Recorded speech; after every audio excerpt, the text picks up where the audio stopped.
검찰에서 공직선거법 위반 혐의로 징역 2년을 구형했고요. 재판부는요 11월 15일에 1심을 선고하겠다 이렇게 입장을 냅니다. 근데 요거 2년 가지고 민주당에서는 굉장히 많이 얘기를 하는데 요거는 제가 좀 짧게 정기랑 교수님 일단 2년형 징역 2년 구형한 거 이거 어떻게 보십니까? 저 깜짝 놀랐어요. 이게 뭐냐면 당일날 아침부터 하루 종일 오늘 구형 결과에 대해서 많은 사람들이 관심이 있더라고요. 많은 정치부 기자들도 통화를 해봤습니다. 근데 생각보다 늦게 나왔어요. 늦게 나왔습니다. 물론 예. 오후 6시 반 다 돼서 나왔을 텐데 근데 정치부 기자들도 나름대로 정치부 취집하면서 정치권에 취집하면서 많은 경험들을 가지고 있거든요. 예. 허위사실 유포로 대부분 예측을요. 200만 원에서 300만 원 구형을 예상하더라고요. 벌금형으로. 벌금 200에서 300을 예상하더라고요. 그게 통상적인 수준입니다. 그리고 이제 재판 과정을 통해서 100만 원 이상을 받게 되면 뭐 선거법 위반이 돼서 예. 뭐 여러 가지 또 불이익을 당하게 되죠. 자, 그런데 갑자기 아니 본인 당선을 위해서 허위 사실을 공표했다고 하면서 갑자기 통상적인 벌금 200~300만 원이 아니라 징역 2년 구형 딱 이 소리를 듣는 순간 이것만 보더라도 검찰이 소위 이른바 정치 보복 또는 표적 수사의 어떤 하나의 상징으로 이재명 대표의 이 선거법 위반 사건을 끌고 가고 있는 거다. 그것에 저는 상징적 표현이 징역 2년 구형이었다고 보여집니다. 자, 물론 사법부의 어떤 현명한 판단에 의해서 1심 선고가 결정되겠습니다만 지금 검찰이 하고 있는 것은 스스로 검찰이 무덤을 파고 있는 꼴이다. 이것을 오히려 정치적 중립을 지키는 검찰로서의 이미지를 가져가는 것이 아니라 예. 깊숙이 정치검찰의 어떤 모습을 그대로 보여주는데 아주 전형적인 모습을 보여준 구형이었다고 저는 보여집니다. 정치 변호사는 2년 구형 어떻게 좀 보셨어요? 지난 4월 25일, 올해 4월 25일에 판결이 하나 나왔어요. 예. 누구에 대한 판결이냐? 허경영 씨에 대한 판결이었어요. 허경영 씨가 지난 대선에 대선 후보로 나왔어요. 예. 그런데 똑같이 이재명 대표하고 똑같이 허위사실 공표죄로 재판받았습니다. 그것도 역시 선거법 위반 혐의. 선거법 위반이 예. 똑같아요. 그런데 허경영이 뭐라고 이야기했느냐? 내가 이병철 전 삼성회장의 양자였다. 이렇게 이야기했는데 형량이 얼마 나왔는지 아십니까? 대법원까지 가서 확정됐어요. 예. 4월 25일에, 올 4월 25일에. 예. 징역 2년에 집행유예 3년이었어요. 2년형이 확정이 됐습니다. 확정이 된 겁니다. 대법원에서. 그런데 무슨 허경영이 한 거짓말이 그게 더 중대합니까? 이재명 대표의 거짓말이 더 중대합니까? 허경영 2년하고 징역 2년에다가요. 예. 집행유예 3년 나왔는데 과연 그러면은 이재명 대표 뭐 벌금 200만 원, 300만 원짜리입니까? 도저히 말이 안 되고 그다음에 그 정도만 가지고도 대법원에서 뭐라고 이야기했느냐? 예. 공직선거법 입법 취지 몰각했고 유권자의 판단을 왜곡했고 선거제도 기능과 대의민주주의 본질을 훼손했다. 뭐라고 이해했는 이병철 양자라고 이야기했다는 것만 가지고도. 예. 그러면서 다만 실제로 도대체 우리나라 국민 중에 누가 몇 %나 허경영 씨가 이병철 회장의 양자라고 믿었겠습니까? 그러니까 선거에 미친 영향이 미미했기 때문에 구속은 안 시키고 집행유예 하는 것이다. 이렇게 나왔습니다. 이 기준에 맞추어 가지고 이번에 한성진 부장판사도 판결을 내릴 수밖에 없을 것이다. 저는 그렇게 생각이 듭니다. 자, 그럼요. 이와 관련해서요. 사실 뭐 한동훈 대표도 그렇고 여러 가지 좀 여당 내 반응들이 있는데 좀 들어보겠습니다. 지난주 이재명 대표에 대한 여러 재판 중에 첫 번째로 결심이 공판이 됐던 것으로 알고 있습니다. 제가 여러 번 말씀드렸지만 조용히 결과를 기다리고 재판 불복하지 말자는 말씀드립니다. 이 사안이 그렇게 어렵습니까? 선거에서 의도적으로 거짓말했냐 안 했냐라는 너무너무 단순한 사안입니다.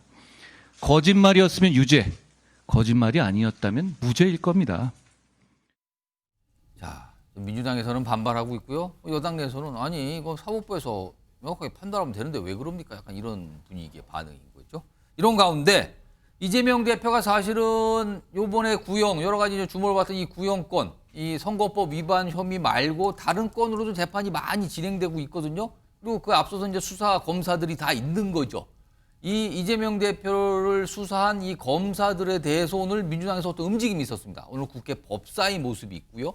이와 관련된 여당의 반응도 영상에 붙어 있습니다. 보시죠.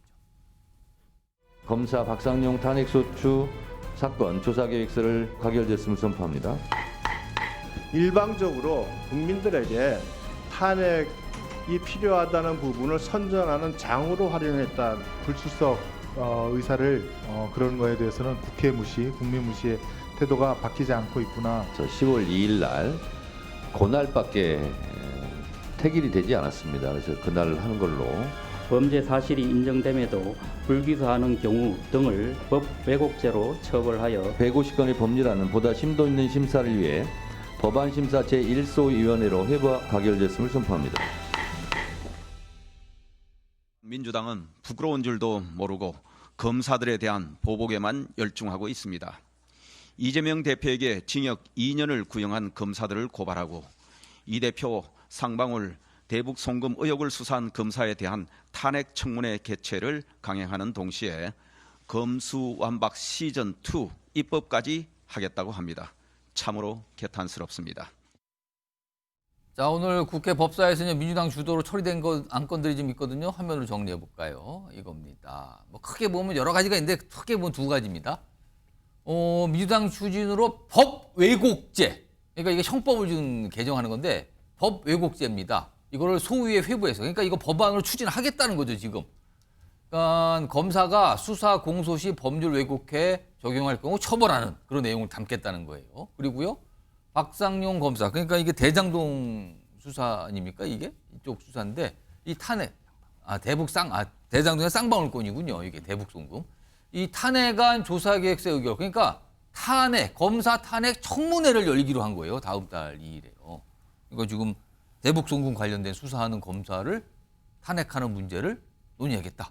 청문회 열겠다. 이게 두 가지가 크게 결정됐는데 김지호 전 부대변인, 이거 어떤 맥락으로 지금 민주당은 이렇게 하고 있는 겁니까? 검사도 예. 대한민국 공무원인데 공무원이 뭔가 공문서를 조작하고 공무상 비밀을 누설하고 피의 사실을 공표하는 그런 위법을 저질렀을 때는 처벌해야 되는 게 맞고요. 그리고 정말 고위공직자의 배우자가 명품백을 수수했는데 그냥 덮고 뭐 여러 가지 정말 주가 조작이라든지 악질적인 범죄 혐의에 대해서 제대로 수사를 하지 않는다면 역시 직무유기 아니겠습니까? 검사라고 해서 본분을 저버리고 범죄를 저지른 의혹이 있다면 당연히 처벌하는 게 맞습니다. 그럼 법 제정을 하겠다고 논의를 하는 것이고 저는 그런 제도가 꼭 필요하다고 생각하고요. 특히 쌍방울을 수사한 박상용 검사의 경우는 정말 얼토당토하는 정말 지금 여러 회 술파티, 증언 조작, 증인 조작, 증인 회유 이런 의혹까지 있습니다. 이런 사항에 대해서는 좀 탄핵 조사를 통해서 좀 명백히 진위 여부가 밝혀져야 되고 범죄 혐의가 있다면 수사가 철저히 이루어져야 된다고 생각합니다. 네, 송영훈 대변인. 제가 먼저 한 가지 환기드려야 될 게 있는데요. 우리 지금 이 방송에서 말하는 사람들 면책특권 없습니다. 지금 박상용 검사에 대해서 말씀하실 때 상당히 조심하셔야 되는데 지금 말씀하시는 부분에 대해서 팩트에 완벽하게 자신이 있으십니까? 지금 박상용 검사 같은 경우에는 민주당 이성윤 의원도 허위사실 적시 명예훼손으로 바로 고소를 한 상태입니다. 소위 그 대변 검사 루머를 국회에서도 이야기하고 밖에 나가서 유튜브에서도 이야기했거든요. 예. 그래서 바로 고소를 했어요. 자, 지금 민주당은 박상용 검사에 대해서 지금 저 청문회를 열어서 조리돌림식으로 망신주기를 하겠다고 할 게 아니고 자기 당 의원이 팩트가 검증 안 되는 것도 공개적으로 발언을 해서 지금 고소당해 있는 사안부터 사실관계 정확하게 파악을 해야 됩니다. 그리고 자, 전체적인 맥락을 제가 한번 말씀드리면요. 자, 오늘 그 법 왜곡죄라고 하는 걸 발의한 민주당 이건태 의원 표적수사금지법이라고 하는 것도 발의해 놓은 상태입니다. 자, 그럼 민주당이 하겠다고 하는 건 어떤 거냐면요. 내 마음에 안 드는 수사, 내 마음에 안 드는 민주당 정치인에 대한 수사를 개시하면 표적수사금지법으로 못하게 하고 예. 그 정치인이 기소가 됐다. 그러면 법 왜곡죄로 검사 처벌하겠다고 보복하고 그다음에 검사 탄핵 소추하고 청문회 열어서 조리돌림식으로 망신 주고 이거를 종합선물 세트로 하겠다는 겁니다. 즉 민주당 정치인은 처벌당하지 않는 그런 나라를 지금 민주당 꿈꾸고 있는 거예요. 그러면은 이렇게 법 왜곡죄니 표적수사금지법이니 또 탄핵소추니 청문회니 복잡하게 하지 말고 그냥 헌법을 개정을 해서 민주당 산하의 수사청을 하나 만드십시오. 그럼 깔끔하게 해결이 될 것 같습니다. 김지호 전 부대변인 어떻게 들으셨어요? 그 혹시 뭐 정정하실 거 있으면 하시고요. 아니면 저는 새롭게 뭐 말씀하시면 박상용 하시고요. 검사가 뭐 대변 사건을 저질렀다 이런 얘기를 한 적이 없습니다. 그건 변호사님이 얘기하신 거고 저는 그런 얘기를 한 적이 없고요. 예. 그 쌍방울 대북 송금 사건 자체가 저는 완벽한 조작 수사라고 확신하고 있기 때문에 소신을 가지고 얘기한 겁니다. 제가 이 자리에서만 얘기한 게 아니고요. 다른 방송에 나가서도 50번도 더 얘기했습니다. 박상용 검사가 뭔가 그것에 대해서 문제가 있다면 저를 고발하거나 고소하시겠죠. 그러나 저는 확신이 있습니다. 제가 그 당시에 경기도에서 근무했고 쌍방울과 경기도는 아무런 관련이 없습니다. 저는 확신합니다. 그러면은 증인 조작, 증거 조작 그런 걸 지금 공개된 방송에서 말씀하시니까 제가 말씀을 드리는 거예요. 의혹이 그러면 제기되는 이번에 수원지법에서 이화영 1심 예. 판결 나왔던 것, 김성태 회장에 대해서 1심 판결 나왔던 것 전부 다 부정하시는 겁니까? 저는- 그거 다 조작된 증거와 예, 조작된 알겠습니다. 잠깐만요. 예, 김지호 저 부대변인. 제가 저는 30초 드릴게요. 이화영 부지사님의 전체 범죄 혐의에 대해서 부정하는 게 아니라 쌍방울 대북송금 사건과 경기도가 연관이 있다. 이게 잘못됐다고 지정하는 겁니다. 그거를 막 다 엮어가지고 이화영 부지사의 모든 범죄 혐의에 무죄를 주장하는 게 아닙니다. 알겠습니다. 아, 두 분이 약간 열기가 확 올라갔어요. 좀 가라앉히시고요. 아무튼 만만치 않습니다. 지금 이재명 대표 여러 가지 재판이 진행되는데 그 재판 진행과 함께 그 수사를 담당했던 검사에 대해서 민주당 굉장히 뭐랄까요? 어떤 조치를 취하겠다, 가만히 있지 않겠다, 약간 이런 움직임이 있고 그에 대해서 여당에서는 지금 뭐 하는 겁니까 지금? 또 탄핵 소물회입니까? 이렇게 또 반발하는 모습 계속 반복해서 나타나고 있습니다.